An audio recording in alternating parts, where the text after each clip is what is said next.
What is happiness? Well, in line with what I was just saying, happiness is freedom.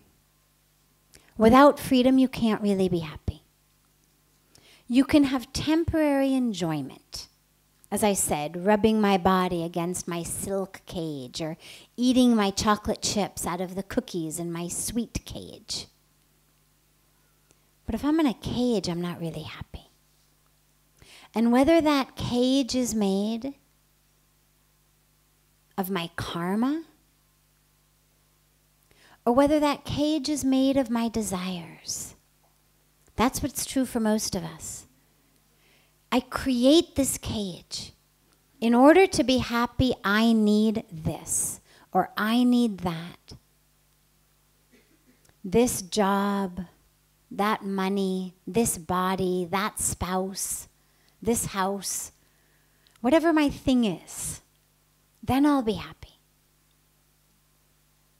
So we have cages of our desires.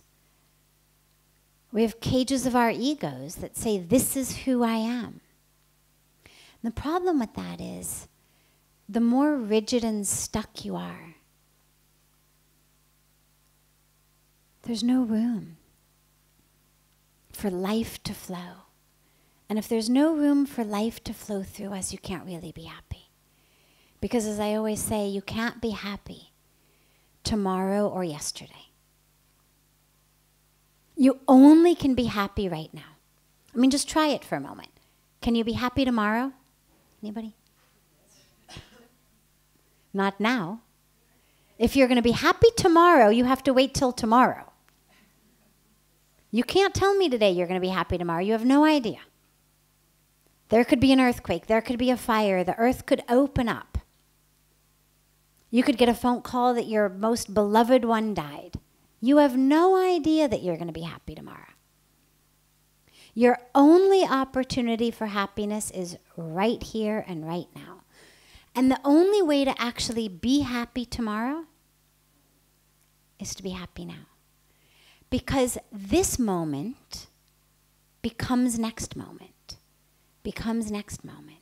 But most of us think, well, I'm just going to be angry right now for a little while, then I'll be happy. But this little while of anger, or little while of grudges, or little while of disappointment becomes my nature. And then, of course, I'm not happy tomorrow either. So you can only be happy right here, which means, of course, you have to be here. I don't mean physically. We're all here physically. But most of us are not here mentally. Our minds are someplace else. In the past, in the future, in our fears, in our desires, in our judgments. So we could be as far away as our childhood, or as close as the, person sitting next to us. We think they're pretty, we think they're ugly, we think they smell bad, whatever it is. But we're not here. And that lack of being here keeps us from being happy.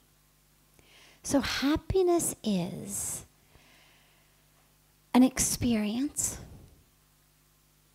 a state, contingent upon freedom,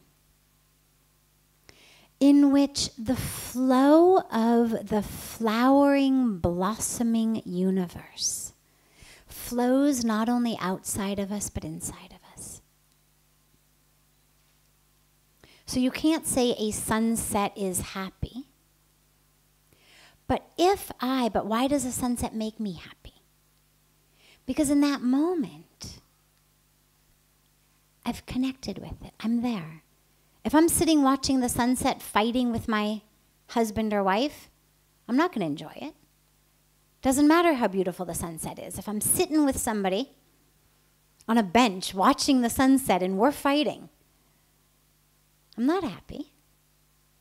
But what happens with most of us in moments like that is we're able, there's something so powerful about nature. And this is why being in nature is so powerful. There is something about nature that even if we fought the whole car ride till we got here, something happens when we get out of the car and we sit on the bench in front of the sunset that we just go, and in that, it's not just my breath that has come. It's not just my breath I've exhaled. It's all of that garbage I was holding on to. And when I'm able to let go of that, who I think I am, what I think has happened to me, what I think I should have, how things should be, then that flow can flow through me. And that's happiness, if you want it to be lasting.